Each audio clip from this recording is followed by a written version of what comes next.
Cook with கோமாளியில் Priyanka and Manimegalai issue பற்றி first டைமாக நம்ம அறந்தாங்கி நிஷா அவங்களோட கருத்தை சொல்லியிருக்காங்க. ஆக்சுவலி அதில் என்ன சொல்லியிருக்காங்க அப்படின்னு பார்த்தீங்கன்னா, குக் வித் கோமாளி அந்த சண்டையப்போ நான் இல்லவே இல்லை, அங்கே எனக்கு என்ன நடந்தது அப்படிங்கிறதே தெரியாது. ஸோ அதை பற்றி கருத்து சொல்கிறது சரியாகவும் இருக்காது. இன்னொன்று நான் சொல்ல விரும்புகிறேன், மணிமேகலை தொழில் சார்ந்த குற்றச்சாட்டை வச்சுருக்காங்க அப்படின்னா அதை விமர்சனம் பண்ணணுமே தவிர பர்சனலை பற்றிலாம் பேசக்கூடாது. அது ரொம்பவே தப்பானது. அந்த பொண்ணை போட்டு அவ்வளோ பர்சனல் விஷயங்கள்லாம் பேசி அவங்கள கஷ்டப்படுத்துறதுலாம் ரொம்பவே தப்பு.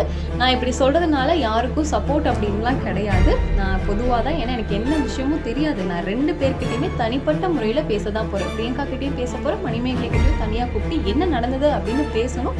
ஸோ அதுக்காக நான் காத்துட்டு தான் இருக்கேன். அதே மாதிரி தயவு செஞ்சு பெண்களை இழிவாக பேசாதீங்க. எந்த காரணத்தை கொண்டுமே தொழில் சார்ந்து விமர்சனம் பண்ணுறீங்களா அப்படி வைங்க. அதை விட்டுட்டு பர்சனல் லைஃப்லாம் பேசுறது நல்லாவே இல்லை, அபத்தமாக இருக்குது அப்படின்னு இப்போ அவங்க சுசீந்திரனோட டைரக்ஷனில் வள்ளிமயில் அப்படின்ற படத்தில் நடிக்கிறாங்களாம். ஹீரோவா விஜய் ஆண்டனி தான் பண்றாராம். ஸோ அந்த படத்துல இவங்க ஒரு நகைச்சுவை நடிகையா களம் இறங்கி இருக்காங்க. அதனால ரொம்ப ஹாப்பியா இருக்கு அப்படின்ற விஷயத்தையும் நம்ம அறந்தாங்கி நிஷா இந்த வீடியோல ஷேர் பண்ணியிருக்காங்க. நம்ம சேனலை நீங்க இன்னும் சப்ஸ்கிரைப் பண்ணாம இருக்கீங்களா? சப்ஸ்கிரைப் பண்ணிக்கோங்க. அப்பதான் சூப்பரான எக்ஸைட்டிங்கான நியூஸை தொடர்ந்து பார்க்க முடியும்.